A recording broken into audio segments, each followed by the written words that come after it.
Bismillahirrahmanirrahim. Assalamualaikum warahmatullahi wabarakatuh. Bertemu lagi bersama Bapak Muhammad Jamaluddin. Kali ini Bapak akan menjelaskan tentang materi selama satu semester ya. Selama satu semester yaitu semester 1 tentang ilmu pengetahuan alam, di mana buku ini akan ngebahas tentang pembelajaran yang berbasis STEM. Nah, ini buku ini karangan dari Ridawan Abadi, Risha Rahmawati, dan Siti Nur Hidayah. Mudah-mudahan dengan adanya video ini, adik-adik khususnya yang sekolah di SMP atau di MTS sederajat bisa memahami dan bisa melihat secara seksama video atau slide-slide yang akan ditayangkan di buku Ilmu Pengetahuan Alam khusus SMP MTS kelas 8 semester 1. Pada video kali ini sengaja dalam bentuk PowerPoint, kemudian materi PowerPoint disajikan secara ringkas, hanya poin-poin besar saja. Adapun yang poin-poin perincinya nanti silakan cek di e-book IPA terpadunya. Kemudian semoga dapat bermanfaat bagi Bapak Ibu guru yang membutuhkan bahan ajar atau materi ajar khususnya semester 1 kelas 8. Pada semester 1 ini kita akan ngebahas 7 bab ya. 7 bab akan dibahas di semester 1 IPA, mata pelajaran IPA terpadu kelas 8 SMP MTS dan sederajat. Kalau di buku PPJ ada 6 bab yang dibahas. Kenapa 6 bab? Karena bab 1, bab 2-nya ini dijadiin satu, yaitu gerak dan sistem gerak pada manusia, pada makhluk hidup. Itu untuk PPJ atau buku e-book yang sekarang beredar. Sedangkan yang akan dibahas di kita ini ada 7 karena dipisah ya di sini nih bab 2. Kalau di buku-buku yang lain di e-book, di yang kurikulum yang Kemendikbud, e-book Kemendikbud itu bab 1 dan bab 2 ini digabung jadi satu. Nah, kalau di sini dipisah. Kenapa dipisah? Karena biar jelas. Jadi kalau untuk bab 1 ini menerangkan tentang sistem gerak pada makhluk hidup dari menyangkut pelajaran IPA biologi. Sedangkan bab 2 gerak dan gaya pelajaran fisika. Kemudian bab 3 usaha dan pesawat sederhana juga fisika. Bab keempat, struktur dan fungsi tumbuhan serta pemanfaatannya dalam teknologi, ini biologi. Kemudian bab 5-nya sistem pencernaan manusia juga biologi. Bab ke-6-nya adalah zat aditif dan zat adiktif biologi. Kemudian bab ke-7-nya yaitu sistem peredaran darah manusia yaitu biologi. Nah, fisikanya cuma ada 2. Semuanya pelajaran biologi ini yang ada di semester 1 kelas 8 mata pelajaran IPA terpadu. SMP atau MTS sederajat. Pada bab 1 ini kita akan mempelajari tentang sistem gerak pada makhluk hidup. Yang pertama adalah sistem gerak pada manusia. Kemudian yang kedua adalah sistem gerak pada hewan dan tumbuhan. Sistem yang pertama adalah sistem gerak pada manusia, di mana sistem gerak pada manusia ini kita akan ngebahas 4 pokok pembahasan. Yang pertama itu tentang tulang atau rangka, kemudian yang kedua tentang persendian atau artikulasi, yang ketiga tentang otot, dan yang keempat upaya menjaga kesehatan sistem gerak. Yang pertama adalah tulang. Yang pertama tulang atau rangka. Nah, lihat yang pertama adalah rangka kepala. Bagian-bagian dari rangka kepala akan saya sebutkan satu persatu ya. Dari mulai mana dulu nih? Yang belakang dulu lah. Yang pertama tulang belakang kepala. Berarti posisinya paling belakang. Kemudian tulang ubun-ubun. Nah, tulang ubun ini agak lebar ya dari sini ke sini, kemudian samping, belok ke sini dan lain sebagainya. Nih, untuk tulang ubun-ubun. Yang ketiga itu tulang dahi. Tulang dahi, batuk ya kalau bahasa Jawanya batuk ini. Kemudian tulang pelipis ada di samping, tulang baji di bawahnya tulang pelipis. tulang baji, kemudian tulang air mata, tulang mata. Di sini mata, ada mata kita, di sini mata kita ada tulangnya ya. Bukan mata kita ada tulang, jadi tulang tempat menyimpan mata, maksudnya gitu. Kemudian tulang hidung, tulang pipi, tulang rahang atas, tulang rahang bawah. Nah, ini bagian rangka kepala. Kemudian bagian rangka badan. Rangka badan terdiri dari tulang dada, ini depan, hulu badan. Nah, yang ini tajuk bedang, yang ini tajuk bedang. Kemudian tulang rusuk sejati, rongga antara tulang rusuk. Kemudian tulang rusuk palsu. Nah, yang satu lagi tulang rusuk melayang. Tulang rusuk melayang. Yang sering lupa tuh ini, yang terakhir nih, yang sebelah sini adalah tulang tajuk bedang. Ini untuk rangka badan. Sedangkan bagian pinggul ini terdiri dari rangka badan ada dua, yang bagian dada sama bagian bawah, yaitu pinggul, yaitu tulang usus, tulang kemaluan, yang ini tulang kemaluan, kemudian tulang duduk. Nah, tulang duduk ini adalah rangka badan. Sedangkan untuk rangka gerak ini nanti ada dua ya. Oh, ini belum selesai, maaf. Untuk rangka badan ini tulang dada rusuk dan teman-temannya, kemudian tulang pinggul dan teman-temannya, kemudian di sini ada bagian tulang punggung ya. Jadi dari mulai tulang leher, tulang punggung, tulang pinggul, tulang kelangkangan, tulang ekor. Nah, ini semua di bagian belakang. Kemudian yang di bagian atas ini tulang selangka yang di atasnya, yang di depan atasnya tulang rusuk. Nah, kalau di sini yang ini nih, yang ini nih. Nah, ini sama tulang selangka. Nah, kalau yang belakang, bagian belakang ini tulang belikat yang paling gede. Kalau kamu kurus pasti kelihatan. Nah, keempat bagian ini adalah bagian rangka badan. Sedangkan untuk rangka anggota gerak ini ada dua ya, yaitu rangka anggota gerak atas alias tangan dan rangka anggota gerak bawah alias kaki. Nah, di sini ada bagian-bagiannya. Yang pertama, bagian bulatan dari sendi peluru, biar tangan kita mudah bergerak. Kemudian tulang lengan atas, bagian atas, tulang betis, tulang hasta, kemudian tulang pengumpil, tulang pergelangan tangan, tulang telapak tangan, dan tulang jari tangan atau ruas tangan.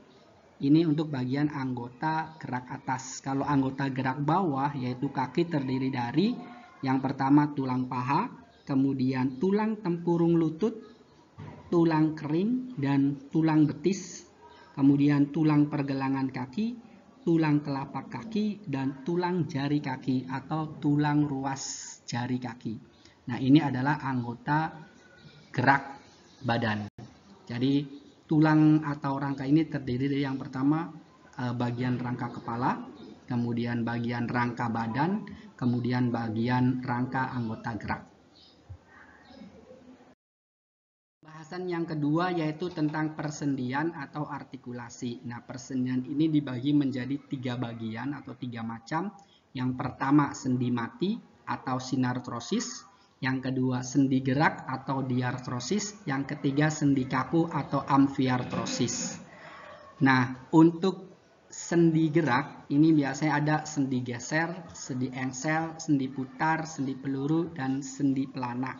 Nah, ini bagian-bagian sendi gerak. Bagian ketiga yang akan dibahas itu adalah bagian otot. Nah, otot itu ada 3 bagian. Yang pertama otot polos, bukan 3 bagian ya, 3 macam. Yang pertama otot polos, yang kedua otot lurik, dan yang ketiga otot jantung. Ini A semua ya, padahal A, B, C. Jadi otot polos, otot lurik, dan otot jantung. Apa perbedaannya? Sekarang lihat, cek di bawahnya. Yang pertama, dilihat dari bentuk selnya bahwa otot polos itu berbentuk gelondong dengan ujung runcing. Sedangkan otot jantung berbentuk memanjang, silindris, serta serabut bercabang dan menyatu. Untuk otot lurik berbentuk memanjang, silindris, dan serabut ujungnya tumpul. Nah, ini dilihat dari sisi bentuk selnya. Dilihat dari inti selnya. Otot polos memiliki inti sel satu yang terletak di tengah. Nih, satu tengah. Kemudian otot jantung memiliki inti sel banyak dan terletak di pinggir. Nah, ini banyak tapi di pinggir. Kemudian otot lurik memiliki inti sel banyak dan terletak di tepi. Jadi beda ya, ini di tepi, ini di pinggir, ini di tengah. Ini berdasarkan perbedaan inti selnya.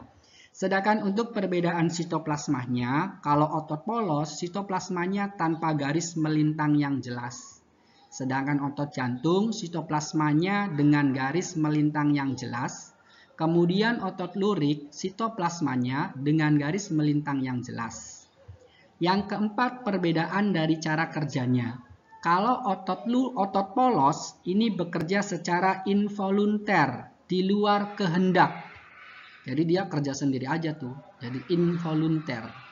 Jadi di luar kehendak kita. Sedangkan otot jantung itu bekerja secara involunter juga, di luar kehendak. Nah, sedangkan untuk otot lurik ini bekerja secara volunter atau sesuai kehendak kita.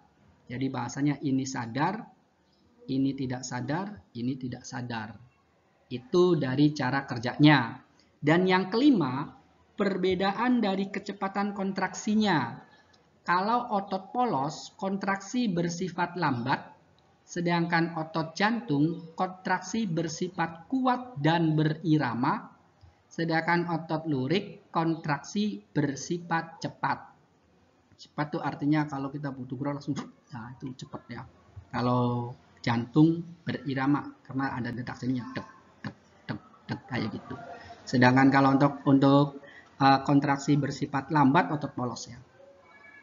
Yang keenam, perbedaan dilihat dari kemampuan kontraksinya. Kalau tadi kecepatannya, kalau sekarang kemampuannya. Otot polos mampu berkontraksi dalam waktu yang lama dan tidak mudah lelah. Ya, tidak mudah lelah. Otot jantung mampu berkontraksi dalam waktu lama dan tidak mudah lelah. Sama ya, otot polos, otot jantung sama. Yang untuk otot lurik, kemampuan kontraksinya tidak mampu berkontraksi dalam waktu yang lama dan mudah lelah. Ini perbedaan yang keenam. Perbedaan yang ketujuh dilihat dari letaknya. Otot polos dinding penyusun organ-organ dalam. Jadi kebanyakan adanya di dinding penyusun organ-organ dalam. Sedangkan otot jantung berada di jantung, otot lurik menempel pada tulang atau rangka.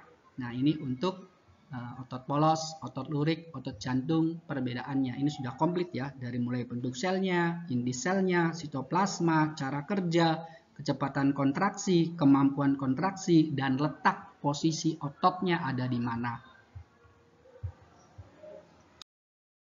Yang keempat, upaya menjaga kesehatan sistem gerak pada manusia. Nah, ini ada 6 ya. Ada 6. Yang pertama, berjemur di bawah sinar matahari pada pagi hari. Paling enak tuh dari jam 7 sampai jam 10 ya. Yang kedua, meningkatkan konsumsi makanan yang mengandung banyak kalsium. Yang ketiga, memperbanyak konsumsi makanan yang mengandung vitamin D. Yang keempat, menghindari kebiasaan duduk yang salah. Sebaiknya duduk dengan cara yang benar. Yang kelima, melakukan olahraga secara teratur. Yang keenam, memperhatikan aktivitas fisik yang cukup setiap harinya. Nah, ini upaya menjaga kesehatan sistem gerak pada manusia. Pembahasan yang selanjutnya yaitu B, sistem gerak pada hewan dan tumbuhan. Di sini yang akan dibahas itu ada 2, sistem gerak pada hewan dan sistem gerak pada tumbuhan. Tumbuhan, hewan, ya. 1. Sistem gerak pada hewan. Yang pertama, gerak hewan dalam air. Ini biasanya menggunakan sirip dan ekor. Sedangkan gerak hewan di udara menggunakan sayap. Gerak hewan di darat menggunakan kaki. Ini sistem gerak pada hewan. Untuk sistem gerak pada tumbuhan, ini terbagi menjadi 3 bagian, yaitu gerak autonom atau gerak endonom, gerak esionom, dan gerak higroskopis. Untuk gerak autonom atau gerak endonom, ini contohnya gerak melingkar aliran sitoplasma dalam sel, daun Hydrilla verticillata. Sedangkan untuk gerak esionom, ini contohnya gerak ujung akar menuju tempat berair. Sedangkan gerak higroskopis, contohnya gerak membukanya sporangium pada tumbuhan paku dan tumbuhan lumut, serta pecahnya kulit buah tumbuhan polong-polongan yang sudah kering. Bab 2 ini kita akan ngebahas gerak dan gaya. Kalau di buku PJJ atau e-book Kemendikbud, ini gerak dan gaya masuknya ke bab 1 ya, dibahasnya. Karena kita menggunakan buku STEM, jadi masuknya ke bab 2. Gerak dan gaya. Yang akan dibahas yang pertama gerak pada benda, kemudian gaya dan hukum Newton. Gerak pada benda, pengertian gerak, kemudian gerak lurus. Ini yang akan dipelajari nantinya. Pengertian gerak. Apa sih itu gerak? Nah, benda dikatakan bergerak apabila kedudukannya berubah terhadap titik acuan. Apa sih gerak semu? Nah, kalau gerak semu, gerak benda yang dilihat oleh pengamat yang berada dalam sistem bergerak. Yang kedua, gerak lurus. Gerak lurus dikelompokkan menjadi dua macam. Yang pertama, gerak lurus beraturan dan gerak lurus berubah beraturan. Nah, ini rumusnya nih. Kelajuan, lambangnya V kecil, yaitu jarak tempuh dibagi waktu tempuh. Jarak tempuh lambangnya S kecil, sedangkan waktu tempuh lambangnya T. Satuan V yaitu atau kelajuan, satuannya meter per sekon. Sama dengan kecepatannya, satuannya meter per sekon. Cuman beda di rumusnya aja. Kalau kelajuan itu menggunakan jarak per waktu, sedangkan kalau kecepatan menggunakan perpindahan per waktu. Nah, untuk percepatan sendiri itu perubahan kelajuan atau delta delta V dibagi perubahan waktu delta T. Nah, ini keterangannya. A percepatan, satuannya meter per sekon kuadrat. Jadi untuk kelajuan, kecepatan, dan percepatan ini berbeda. Perbedaannya ada di mana, Pak? Perbedaannya ada di perhitungannya. Kalau kelajuan menggunakan jarak per waktu, kalau kecepatan perpindahan benda dibagi waktu, sedangkan percepatan perubahan kelajuan atau delta V dibagi perubahan waktu atau delta T. Nah, satuan kelajuan dan kecepatan itu sama meter per sekon. Sedangkan percepatan ini satuannya meter per sekon kuadrat. Ini untuk GLBB dan GLBB. Contoh soal. Roket SpaceX bergerak dengan kecepatan konstan 250 meter per sekon selama 5 sekon. Roket melakukan percepatan sebesar 50 meter per sekon kuadrat. Berapakah kecepatan roket sekarang? Jawab. Diketahui V0, kecepatan mula-mula ya. Ini 250 meter per sekon. Selama 5 sekon berarti delta T-nya 5 sekon. Sedangkan percepatannya A adalah 50 meter per sekon kuadrat. Ditanyakan V kedua. Berapakah kecepatan roket sekarang? Berarti ditanyakan V setelah naik ke atas. Jawab, percepatan atau A sama dengan Vt dikurangi V0 dibagi delta T. Percepatannya kita sudah tahu ya, bahwa percepatannya sebesar 50 meter per sekon kuadrat. 50 meter per sekon kuadrat. Vt atau V2 ini yang ditanyakan. V0-nya atau V awal, kecepatan awal, ini 250 meter per sekon dibagi delta T. Delta T-nya 5 sekon. Kenapa 5 sekon ya? Dari mulai 0 sampai ke 5 sekon. Jadi ini 5 sekon. 5 dikurangi 0 jadi 5 sekon. Nah, 50 meter per sekon dikali 5, 250 meter per sekon. Ini sekon kuadratnya dihilangin S-nya, hilang 1 ya. Ini kan meter per sekon kuadrat dibagi sekon. Jadi sekonnya hilang 1, jadi meter per sekon. Vt sama dengan 250 dikurangi 250 meter per sekon. Nah, 250-nya pindah ruas, jadinya plus. positif. Jadi negatif jadinya plus karena pindah ruas. Vt sama dengan 250 ditambah 250 meter per sekon sama dengan 500 meter per sekon. Jadi kecepatan roket SpaceX sekarang yaitu 500 meter per sekon. Yang kedua B adalah gaya dan hukum Newton. Nah, gaya dan hukum Newton ini akan dibagi menjadi dua pembahasan, yaitu gaya pada benda, kemudian yang kedua hukum Newtonnya. Gaya pada benda. Yang pertama pembahasannya resultan gaya, kemudian jenis-jenis gaya, kemudian gaya gesek dan gaya berat.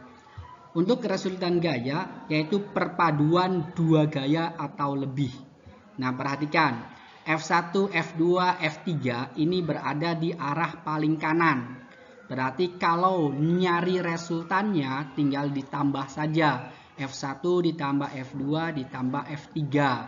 Sedangkan gambar yang di samping itu ada yang gayanya ke kanan dan ada yang gayanya ke kiri. Maka resultannya adalah F1 dikurangi F2.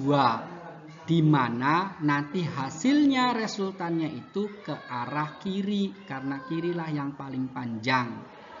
Sedangkan untuk jenis-jenis gaya, yang pertama ada gaya sentuh. Dan yang kedua ada gaya tak sentuh. Untuk gaya sentuh antara lain gaya otot, gaya pegas, gaya gesek, gaya mesin. Ini contohnya ya.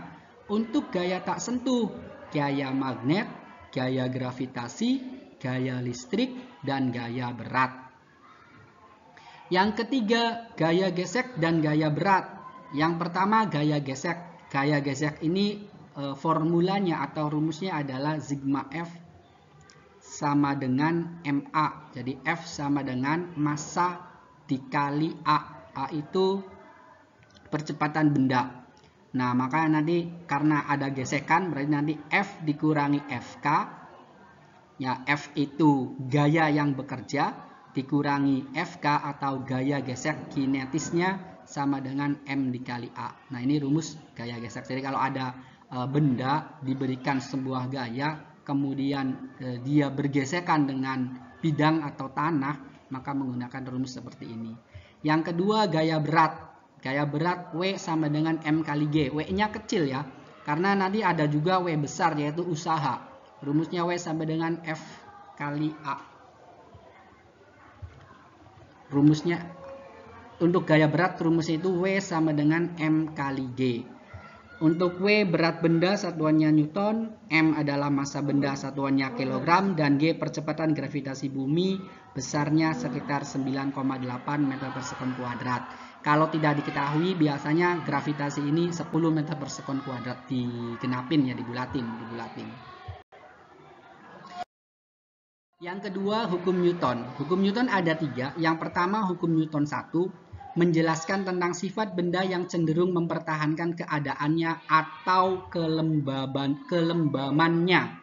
Jadi dia tetap, jika suatu benda tidak diberikan gaya, maka dia nilai resultan gayanya tetap 0.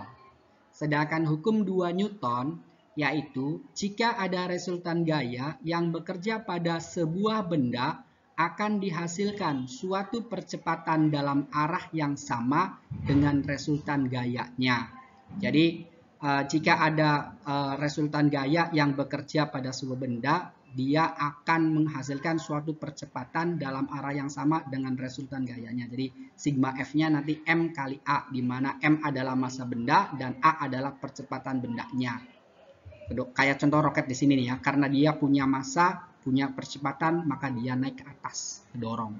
Sedangkan hukum 3 Newton menyatakan yaitu jika benda pertama mengerjakan gaya pada benda kedua akan mengerjakan gaya pada benda pertama dengan nilai atau besar yang sama, tetapi arahnya berlawanan. Jadi kalau di sini istilahnya ada aksi, ada reaksi, nantinya kayak gitu. Ya, ini hukum Newton. Contoh soal. Hasan, Mardi, dan Dayat bekerjasama menggerakkan gerobak seperti pada gambar berikut. Perhatikan, ini gerobak, ada Hasan, ada Mardi, ada Dayat. Misalkan Hasan F1, kemudian Mardi F2 dan Dayatnya F3.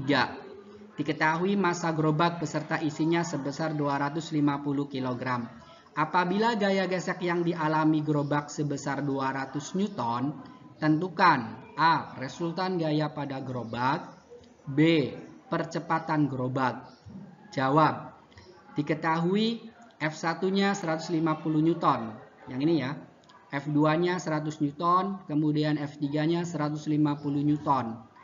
F-nya atau massa gaya geseknya, gaya gesek F kecil ya, F kecil bukan F besar, F kecil gaya geseknya 200 Newton, sedangkan massanya atau M-nya sama dengan 250 kg.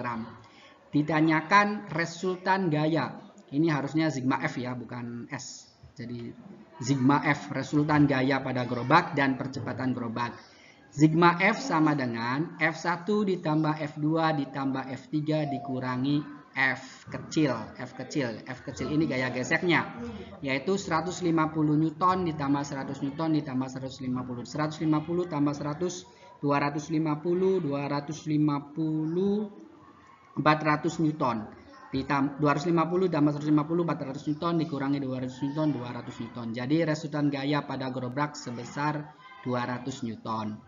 Yang kedua yaitu percepatannya. Percepatannya berarti sigma F resultan gaya dibagi M atau massa, yaitu 200 Newton dibagi 250 kg sama dengan 0,8 meter per sekon kuadrat. Jadi percepatan gerobaknya 0,8 meter per sekon kuadrat. Bab ketiga, usaha dan pesawat sederhana. Di sini kita akan ngebahas yang pertama adalah usaha, yang kedua adalah pesawat sederhana.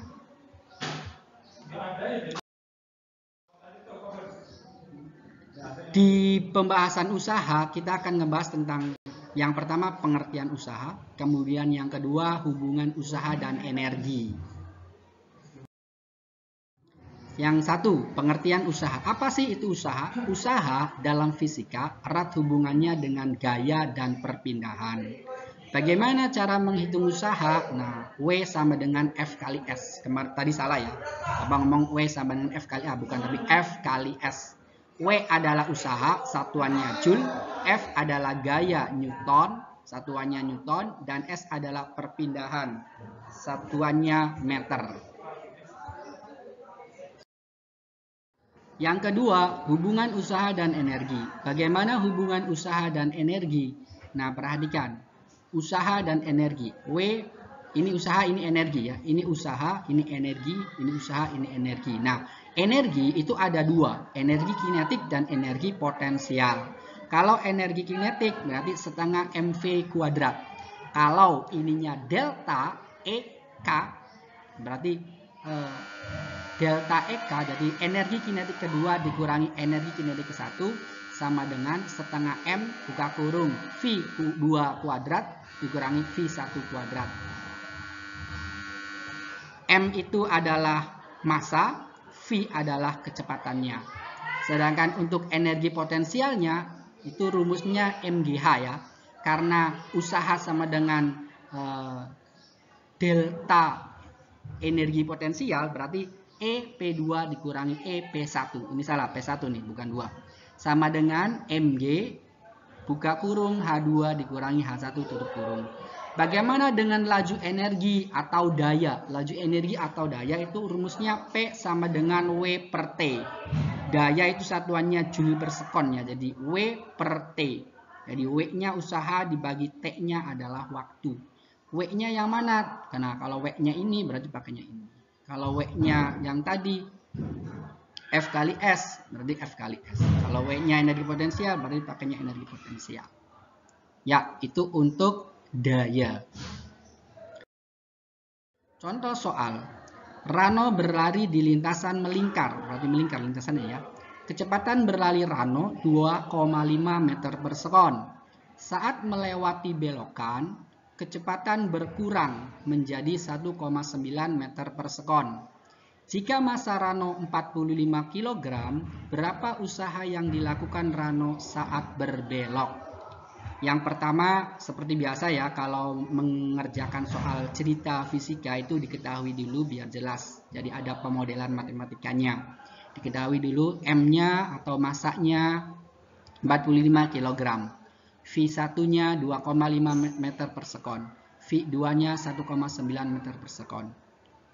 Ya, kecepatan larinya ini kalau melatih belokan kecepatan berkurang. Berarti ini V2-nya, ya benar. Ditanyakan usaha atau W Rano saat berbelok. W sama dengan setengah MV kuadrat dikurangi V1. Kenapa pakainya V? Nah, kita lihat pakainya V karena ini energi kinetik ya, bukan energi potensial.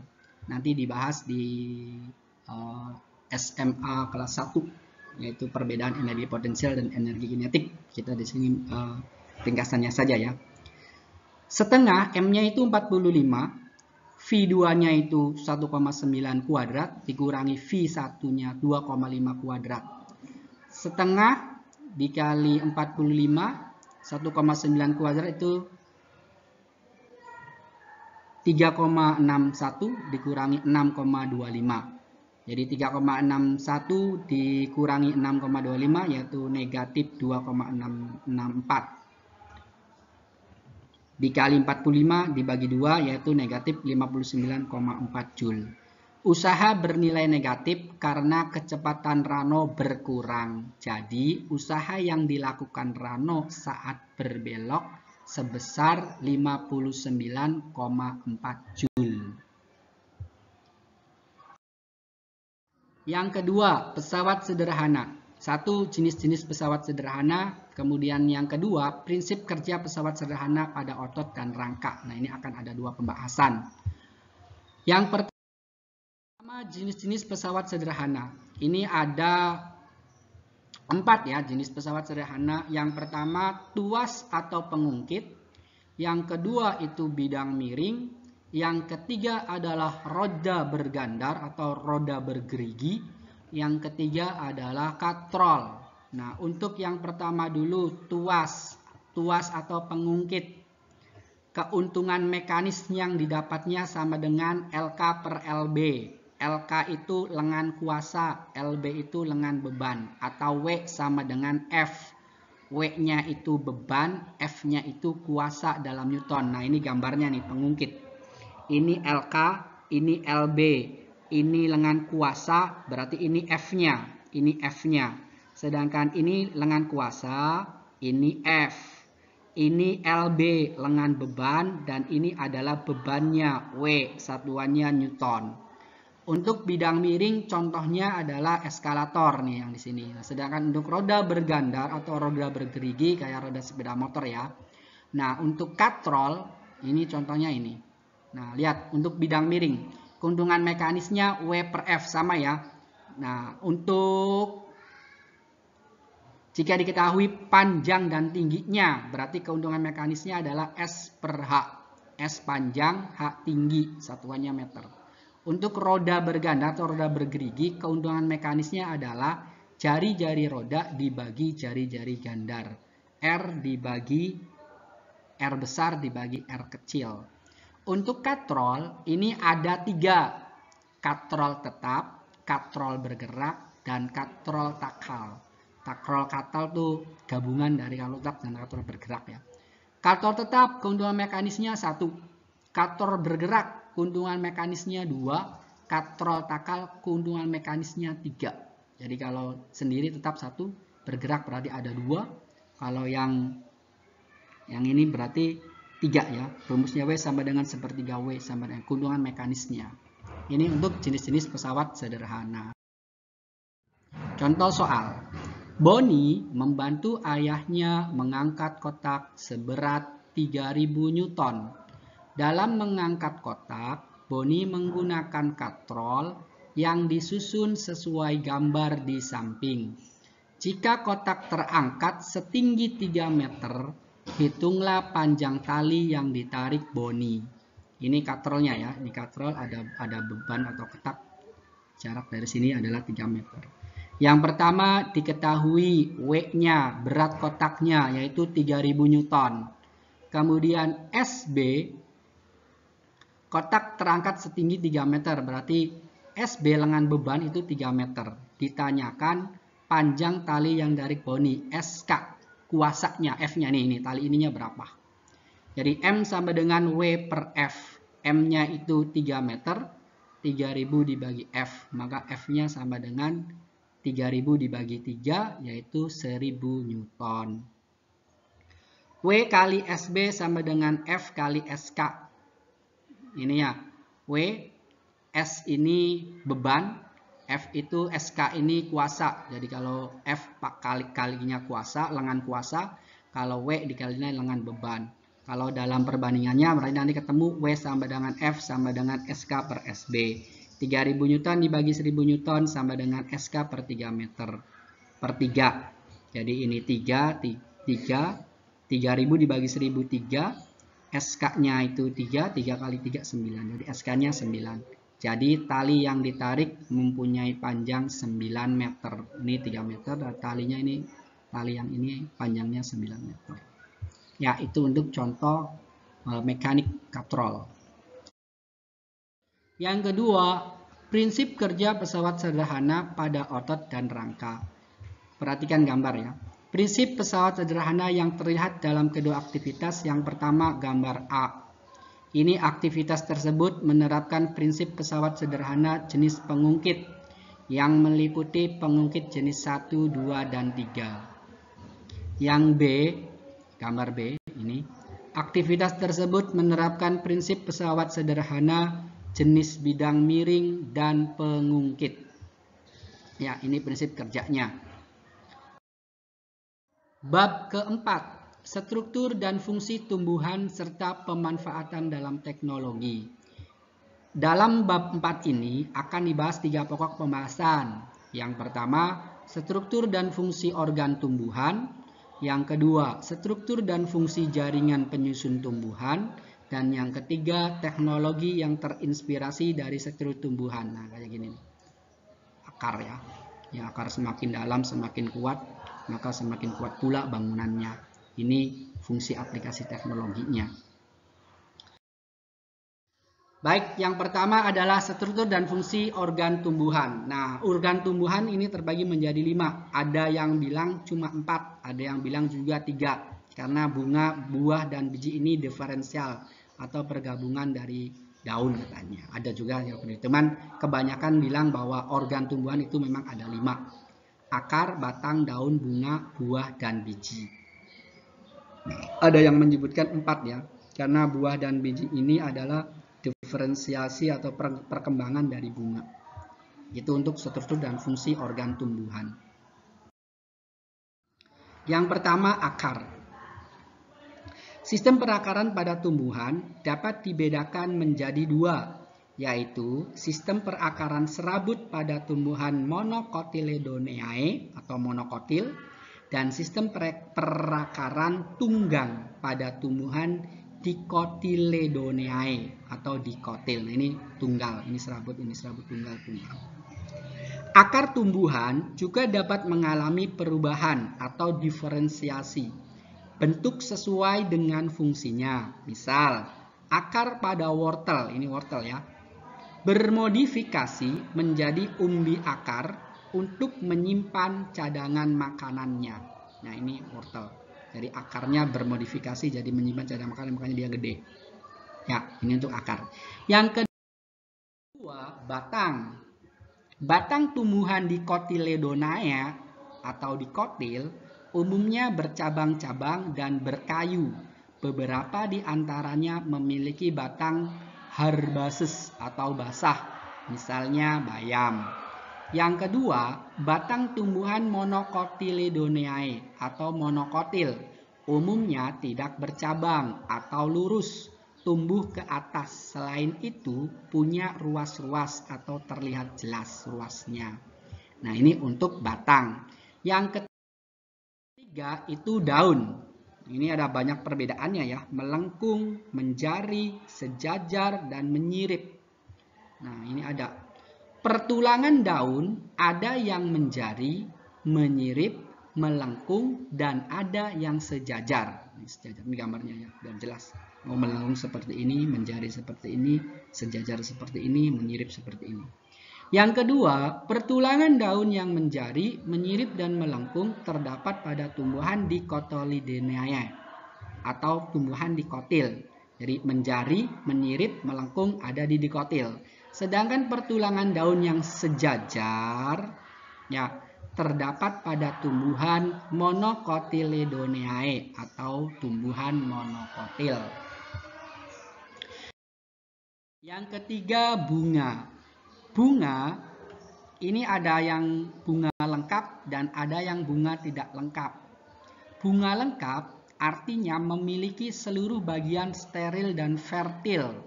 Steril dan fertil. Sedangkan bunga tidak lengkap ini tidak memiliki salah satu bagian bunga. Jadi tidak ada satu bagian bunganya. Kalau ini lengkap ya, jadi mulai kelopak, mahkota, putik, benang sari, semuanya ada. Nah, kalau ini tidak ada, salah satu yang tidak ada. Bunga lengkap contohnya bunga bakung, kemudian bunga sepatu. Bunga tidak lengkap contohnya bunga Kamboja atau bunga kelapa. Ya. Buah dan biji. Nah, ini nih. Buah sejati. Banyak ya. Buah sejati, nah buah semu. Kenapa buahnya semu? Karena dia di luar posisinya ya. Kalau ini biji kulit, ini ada. Jadi buah dan biji. Ada buah sejati, nah, ini buahnya. Ada buah semu. Nah, ini buahnya juga. Cek aja sendiri ya.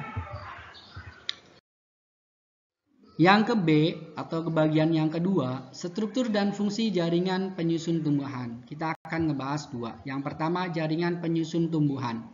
Yang kedua, struktur dan fungsi jaringan pada akar, batang, dan daun. Ya, nah ini gambarnya. Ada xilem, ada phloem, dan lain sebagainya. Yang pertama, jaringan penyusun tumbuhan. Jaringan penyusun tumbuhan yang pertama adalah jaringan meristem. Sel-selnya mampu membelah diri secara terus-menerus untuk menambah jumlah sel-sel tubuh pada tumbuhan.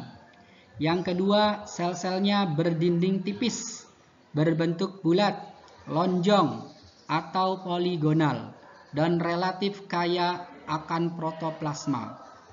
Yang kedua, jaringan epidermis, terdiri atas selapis sel hidup yang berbentuk persegi panjang, tersusun rapat tanpa ruang antar sel dan tidak berklorofil, berfungsi menutupi dan melindungi jaringan yang ada di bawahnya. Ini jaringan epidermis. Yang ketiga, jaringan parenkim. Sel-selnya berukuran besar dan tipis, terdiri atas sel-sel hidup yang umumnya berbentuk segi enam, memiliki banyak vakuola dan memiliki ruang antar sel yang banyak, sehingga susunannya kurang rapat atau renggang.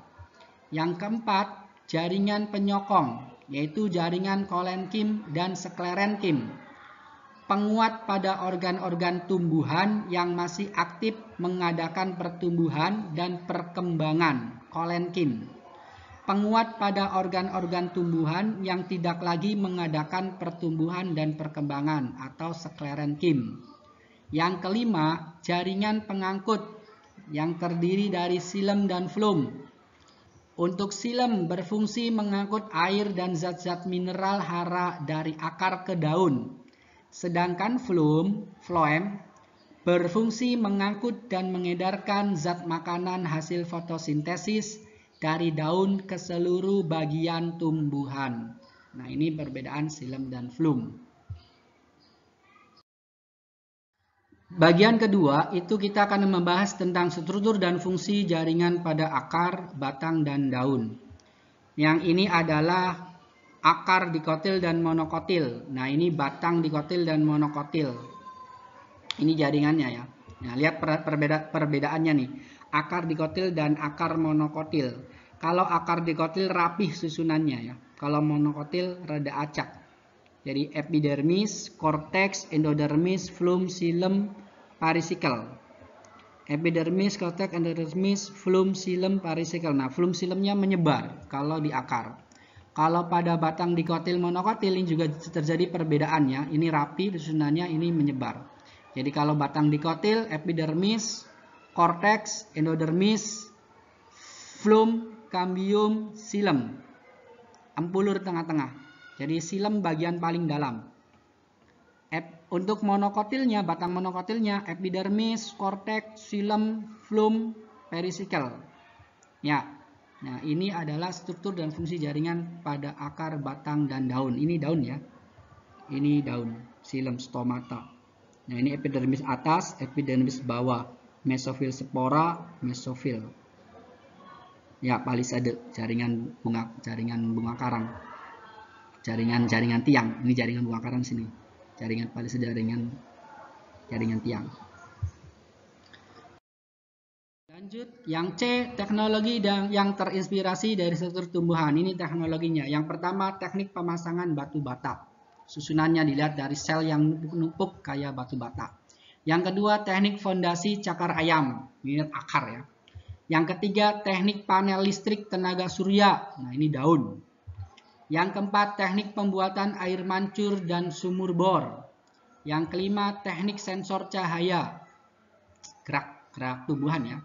Yang keenam, teknik lapisan pelindung dan pengilap. Ini zat lilin.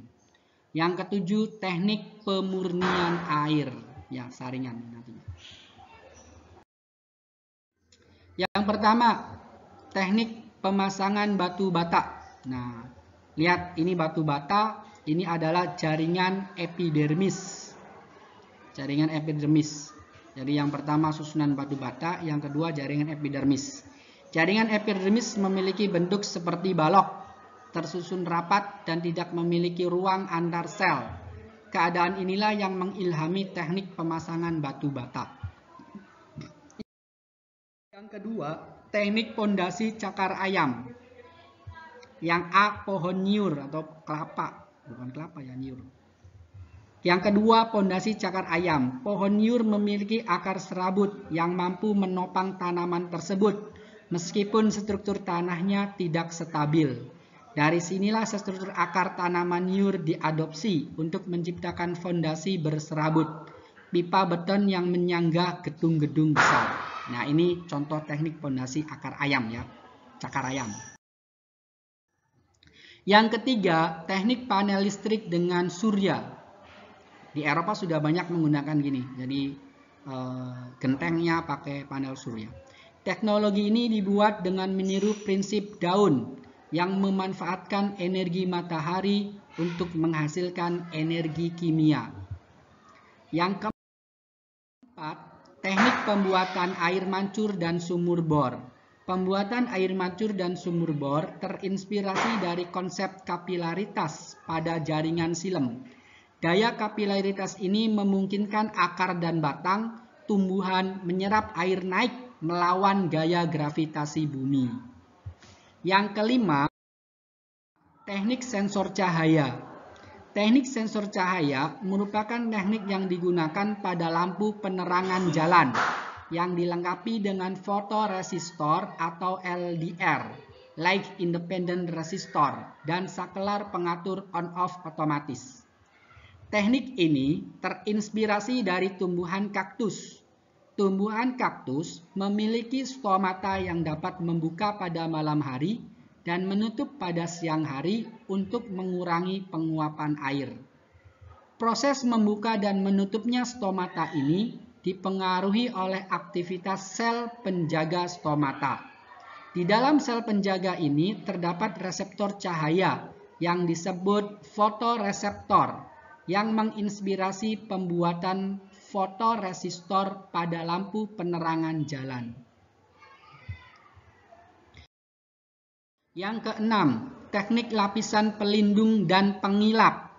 Dengan meniru lapisan permukaan daun tanaman seroja, sebuah perusahaan asal Jerman mampu membuat teknologi lotusan untuk melapisi permukaan gedung pencakar langit. Gedung pencakar langit yang dilapisi lotusan mampu membersihkan permukaannya sendiri dengan tetesan air hujan seperti halnya tanaman seroja. Teknik pemurnian air. Mekanisme penyerapan pada aquaporin, akar tanaman eceng gondok, menginspirasi ilmuwan untuk mengembangkan teknologi pemurnian air. Dengan teknologi ini, air yang kotor dapat disaring sehingga diperoleh air bersih yang aman untuk dikonsumsi. Bab yang kelima yaitu tentang sistem pencernaan manusia. Yang akan dibahas ada dua. Yang pertama adalah zat-zat makanan yang diperlukan tubuh. Dan yang kedua adalah struktur dan fungsi sistem pencernaan makanan pada manusia. Yang pertama, zat-zat makanan yang diperlukan tubuh. Yang pertama jenis nutrisi. Kemudian kebutuhan kalorinya. Ya, kita akan jenis nutrisi. Nutrisi yang diperlukan pada tubuh kita yang pertama karbohidrat, protein, lemak, vitamin, mineral, dan air. Untuk karbohidrat, fungsi utama karbohidrat sebagai sumber energi. Ada jenis 3 karbohidrat, yaitu gula, pati atau amilum, dan serat. Yang kedua, B, protein. Fungsi utama protein sebagai sumber energi. Protein nabati dapat diperoleh dari kacang-kacangan, seperti kacang kedelai dan kacang hijau. Sedangkan protein hewani dapat diperoleh dari daging, ikan, susu, dan telur. Yang C atau ketiga yaitu lemak. Fungsi utama lemak sebagai sumber energi. Lemak dapat berasal dari tumbuhan, lemak atau lemak nabati, dan dari hewan atau lemak hewani. Yang D adalah vitamin. Berdasarkan kelarutannya ada vitamin yang larut dalam lemak, yaitu vitamin A, D, A, D, E, dan K. Dan ada vitamin yang larut dalam air, yaitu vitamin B dan C. Secara umum, vitamin berfungsi dalam pertumbuhan dan pembentukan sel, berperan sebagai koenzim, pengaktif enzim, dan mempertahankan fungsi jaringan supaya normal. E itu mineral. Mineral merupakan bahan-bahan anorganik yang berfungsi sebagai zat pengatur tubuh. F, air. Tubuh kita membutuhkan kurang lebih 2, liter air setiap harinya untuk mengganti cairan tubuh yang hilang dalam bentuk keringat, uap air, dan urin. Ini jenis-jenis nutrisi pada tubuh kita nantinya. Yang kedua, kebutuhan kalori. Nah, perhatikan kebutuhan kalori kita. Untuk anak-anak, wanita, dan pria, kalau anak-anak usia 2-3, ini kebutuhan kalori ringannya 1000 kilokalori, beratnya 1000 sampai 1400 kilokalori, sedangnya itu 1000 sampai 1400, sedangkan beratnya 1400 kilokalori. Rumus menghitung berat badan ideal ya. Ini nih, indeks massa tubuh IMT.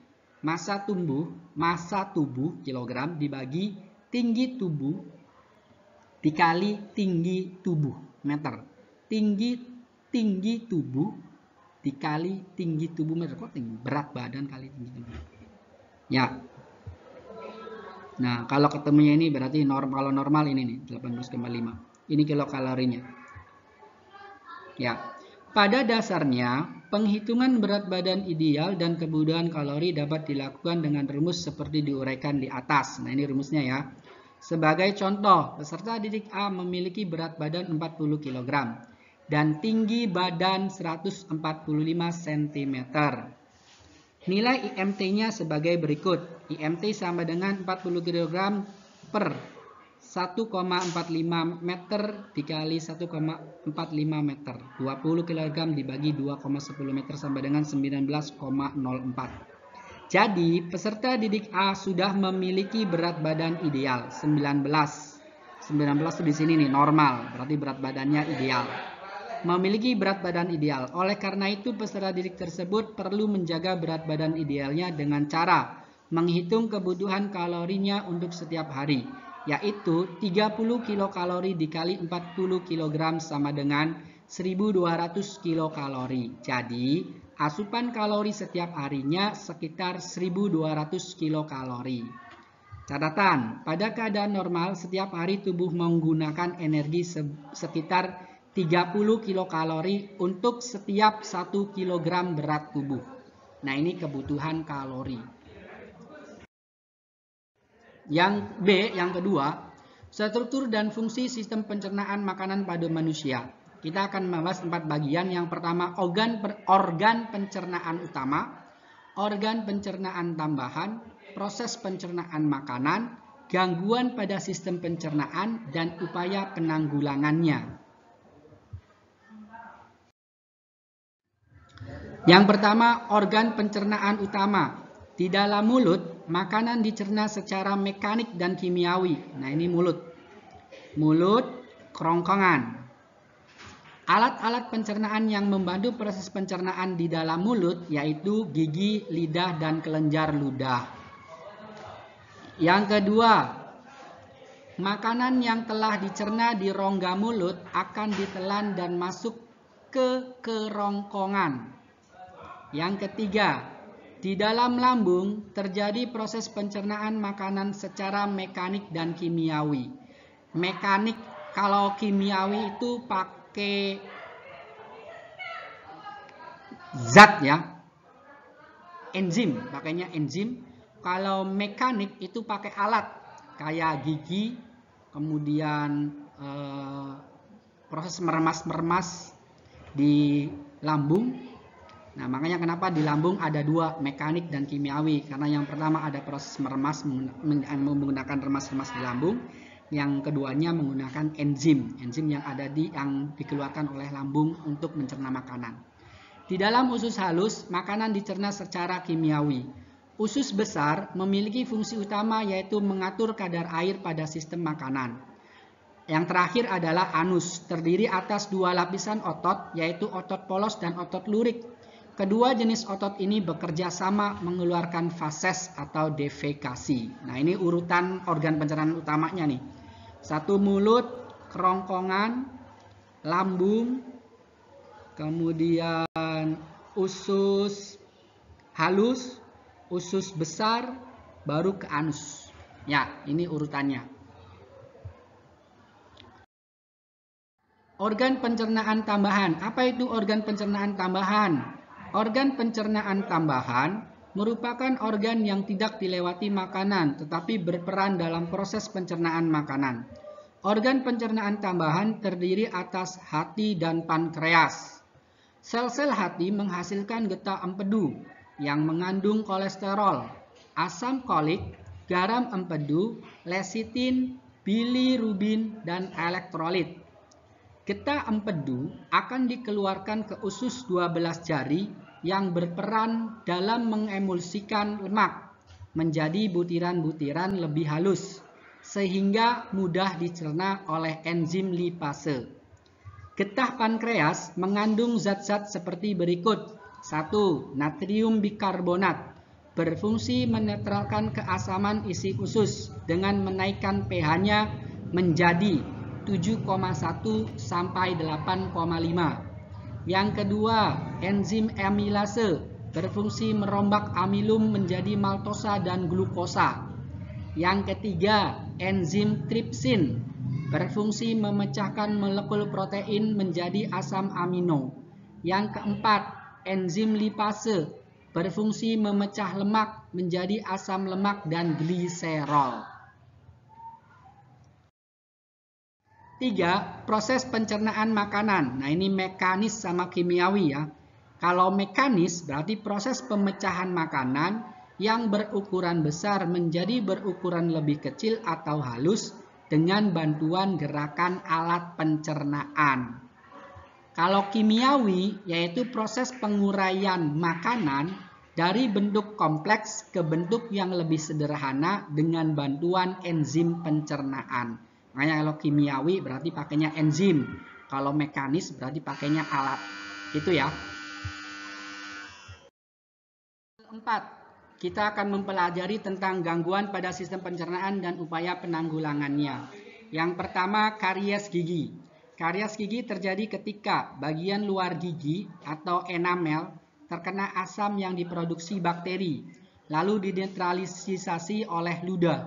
Salah satu cara mencegah penyakit ini yaitu rutin menggosok gigi minimal 2 kali sehari, terutama setelah makan. Yang kedua, MAG, gastritis. Gastritis dapat disebabkan oleh faktor iritasi, infeksi bakteri, Helicobacter pylori, dan ketidakteraturan dalam pola makanan. Penyakit MAH dapat dicegah dengan cara makan teratur. Penyakit yang dipicu infeksi bakteri Helicobacter pylori dapat diobati dengan antibiotik sesuai resep dokter. C. Hepatitis. Hepatitis disebabkan oleh kebiasaan mengonsumsi minuman beralkohol dan menggunakan obat-obatan berdosis tinggi. Hepatitis juga dapat terjadi karena infeksi virus hepatitis. Penyakit ini dapat dicegah dengan pemberian vaksin dan menerapkan pola hidup sehat, misalnya olahraga teratur, istirahat yang cukup, dan tidak mengonsumsi alkohol. D. Konstipasi. Terjadi karena adanya penyerapan air yang berlebihan pada sisa makanan di usus besar. Akibatnya, feses menjadi kering dan keras sehingga sulit dikeluarkan. Konstipasi dapat dicegah dengan cara mengkonsumsi banyak makanan berserat seperti sayuran dan buah-buahan. Bab ke-6 yaitu zat aditif dan zat adiktif. Ya, ini bab 6. Kita akan membahas 4 pembahasan. Yang pertama, zat adiktif makanan dan pengaruhnya terhadap kesehatan. Yang kedua, zat adiktif narkotika dan psikotropika. Jadi, yang pertama itu zat aditif, yang kedua zat adiktif. Nah, yang ketiga, ini zat adiktif bukan narkotika dan psikotropika. Dan yang keempat, dampak negatif penyalahgunaan narkotika dan psikotropika serta pencegahannya.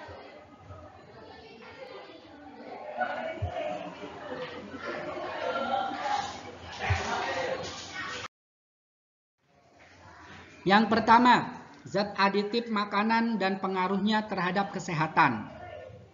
1. Bahan pewarna, 2. Bahan pemanis, 3. Bahan pengawet, 4. Bahan penyedap rasa atau aroma. Yang kelima, bahan aditif lainnya seperti antioksidan, pengemulsi, anti kempal, anti busa, pengembang, dan pengeras. Yang pertama, bahan pewarna. Bahan pewarna ini ada 2 jenis ya. Yang pertama pewarna alami dan yang kedua pewarna buatan. Nah, kalau pewarna alami biasanya bunga telang, ini warna ungu. Bunga suji, warna hijau. Buah naga, warna merah. Ini buat pewarna alami. Kalau pewarna buatan atau sintesis, misalnya tartazine atau warna kuning, eritrosin, merah, hijau, FCF, lisamin green, benzil violet, ungu, indigo karmin, biru, coklat HT, coklat, biru berlian FCF, sunset yellow FCF. Sedangkan bahan pewarna berbahaya, unsur 3R, metanyl yellow, rhodamin B, violet GB, scarlet GN, chrolet brown FB, chrysonin S. Nah, ini bahan-bahan pewarna. Jadi pewarna alami, pewarna buatan, dan bahan pewarna berbahaya. Kenapa Bapak bahas bahan pewarna berbahaya di sini biar kalian tahu. Ya. Kedua, bahan pemanis. Nah, bahan pemanis juga sama ya, ada 2. Pemanis alami dan pemanis buatan atau sintesis. Nah, pemanis alami contohnya gula merah, madu, kayu manis. Sedangkan pemanis buatan atau sintesis contohnya sakarin, aspartam, siklamat, asesulfam, sukralosa, sorbitol. Perbedaan pemanis buatan dan pemanis alami ya. Yang pertama, pemanis alami terurai pada suhu tinggi. Kalau pemanis buatan cukup stabil pada suhu tinggi. Pemanis alami berkalori tinggi, pemanis buatan tidak atau hampir tidak berkalori. Pemanis alami harga relatif mahal, pemanis buatan harga sangat terjangkau. Pemanis alami berasa manis normal, pemanis buatan rasa manis ratusan kali lebih manis. Pemanis alami aman bagi kesehatan, pemanis buatan sebagian berpotensi karsinogen. Ini untuk bahan pemanis. Yang ketiga, bahan pengawet. Pengawet alami dan pengawet buatan. Sama juga ada 2 ya. Pengawet alami contohnya bawang putih, garam dapur, dan keluak. Yang ke pemanis buatan atau sintesis, belerang dioksida, nitrit dan garamnya, garam sulfit, asam benzoat dan garamnya, asam sorbat dan garamnya. Nah, pengawet yang berbahaya, formalin boraks yang sering dipakai. Formalin menekankan fungsi sel sehingga mengakibatkan kematian sel dan menimbulkan keracunan, iritasi lambung dan alergi. Kalau boraks, keracunan gangguan pada sistem saraf pusat, ginjal, hati, dan kulit, pendarahan di lambung, komplikasi pada otak dan hati, serta kematian. 4. Bahan penyedap rasa dan aromanya, penyedap alami dan penyedap buatan. Penyedap alami, serai, merica, seledri. Penyedap buatan atau sintesis misalnya MSG. Penyedap aroma sintesis, senyawa ester, aroma buah yang dihasilkan. Ini sintesis ya, buatan.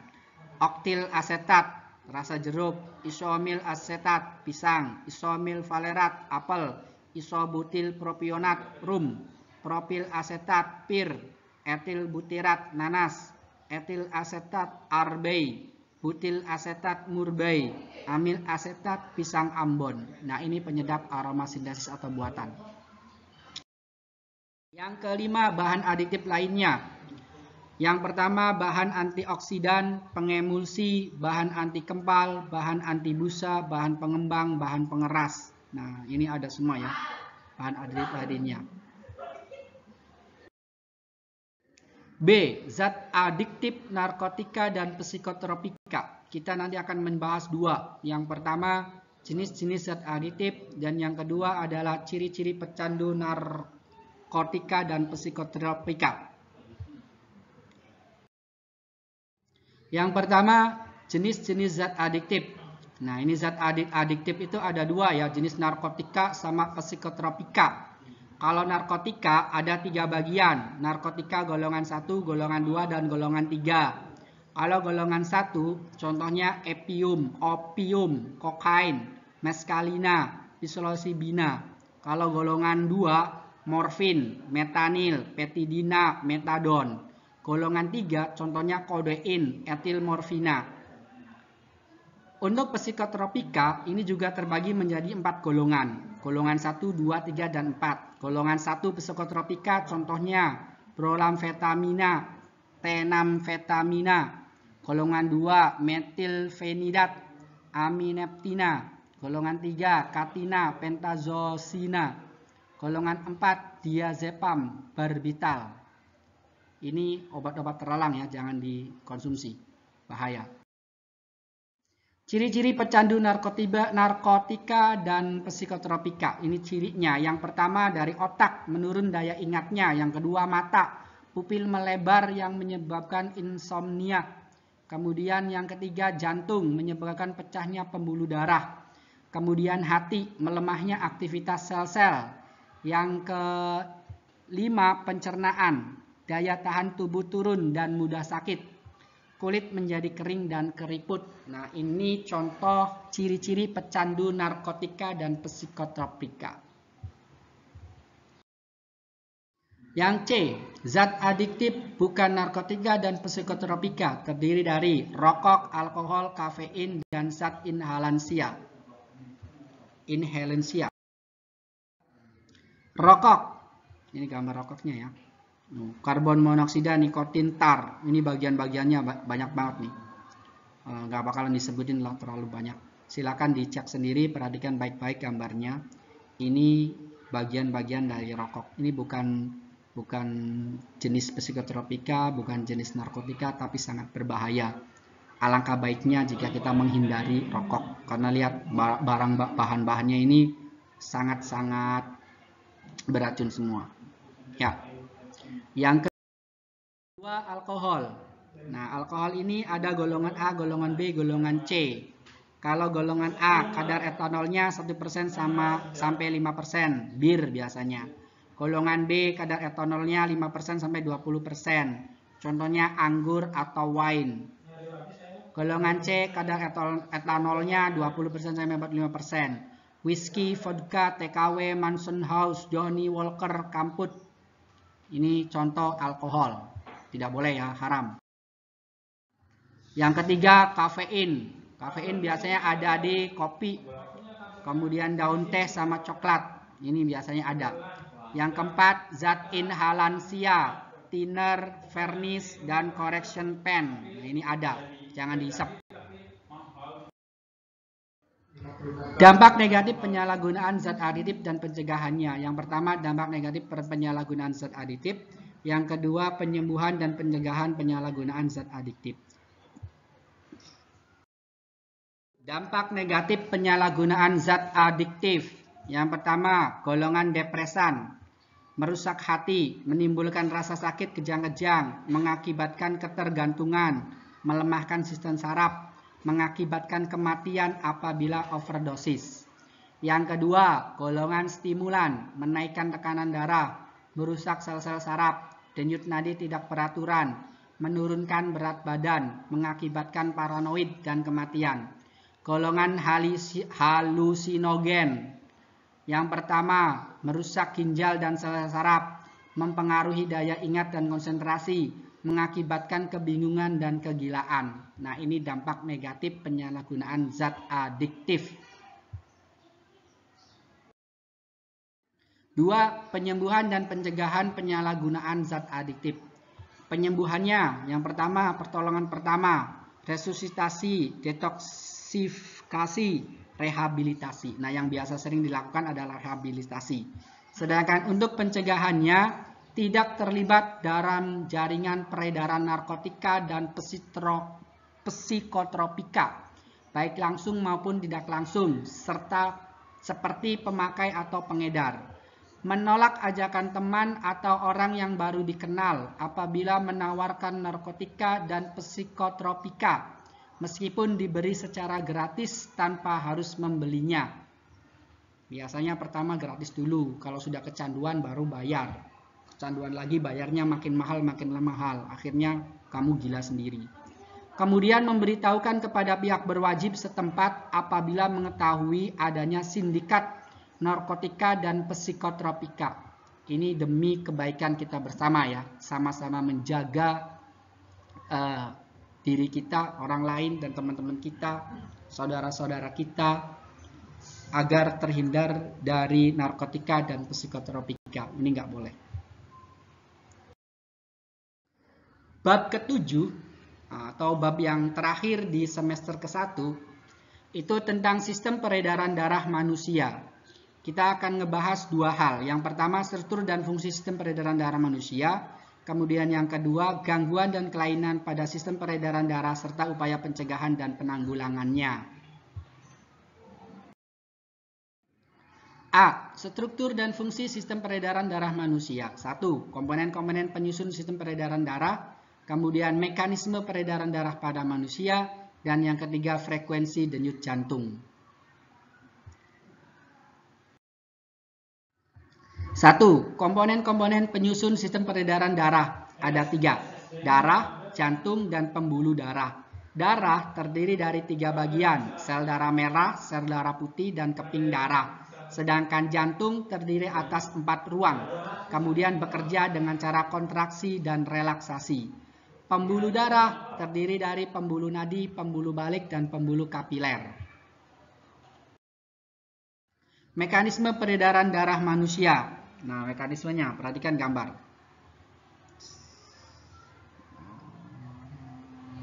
Paru-paru masuk lagi ke jantung, mulai ke jantung, keluar lagi. Ya, yang warna hitam ini daya kaya oksigen dan miskin CO2. Yang warna abu-abu ini darah miskin O2 dan kaya CO2. Nah, ini peredaran darah besar. Ya, ini peredaran darah kecil. Peredaran darah kecil. Mekanisme peredaran darah pada manusia. Nah, cek aja gambarnya ya. Sudah jelas ya? 3. Frekuensi denyut jantung dipengaruhi oleh 1. Aktivitas, jenis kelamin, usia, suhu tubuh, dan keadaan kesehatan. Ini frekuensi denyut jantung. B. Gangguan dan kelainan pada sistem peredaran darah manusia beserta upaya pencegahannya. 1. Stroke. Stroke terjadi ketika pasokan darah ke otak terputus akibat penyumbatan atau pecahnya pembuluh darah, sehingga terjadi kematian sel-sel pada bagian area di otak. Stroke dapat dicegah melalui penerangan pola hidup sehat seperti mengkonsumsi makanan sehat, berolahraga secara teratur, tidak merokok, dan tidak mengkonsumsi minuman beralkohol. Yang kedua, hipertensi dan hipotensi. Hipertensi diakibatkan oleh tekanan darah yang tinggi di dalam arteri. Hipertensi terjadi apabila nilai ambang tekanan sistolik antara 140 sampai 200 mmHg atau lebih dan nilai ambang tekanan diastolik antara 90 sampai 110 mmHg atau lebih. Hipertensi dapat dicegah melalui penerangan pola hidup sehat seperti tidak mengkonsumsi minuman beralkohol, tidak merokok, berolahraga secara teratur, serta istirahat yang cukup. Hipotensi merupakan kebalikan dari hipertensi, yaitu kondisi tekanan darah yang rendah. Hipotensi terjadi jika tekanan darah kurang dari 120/80 mmHg. Hipotensi dapat dicegah melalui beberapa cara, yaitu minum air putih 8-10 gelas setiap harinya, mengkonsumsi makanan yang mengandung cukup garam dan berolahraga ringan secara teratur. Yang ketiga, anemia. Anemia dapat disebabkan oleh kehilangan banyak darah atau gangguan pembentukan darah. Anemia dapat dicegah dengan cara mengkonsumsi makanan yang mengandung zat besi, mengkonsumsi makanan yang bergizi, dan jika perlu mengkonsumsi suplemen penambah zat besi.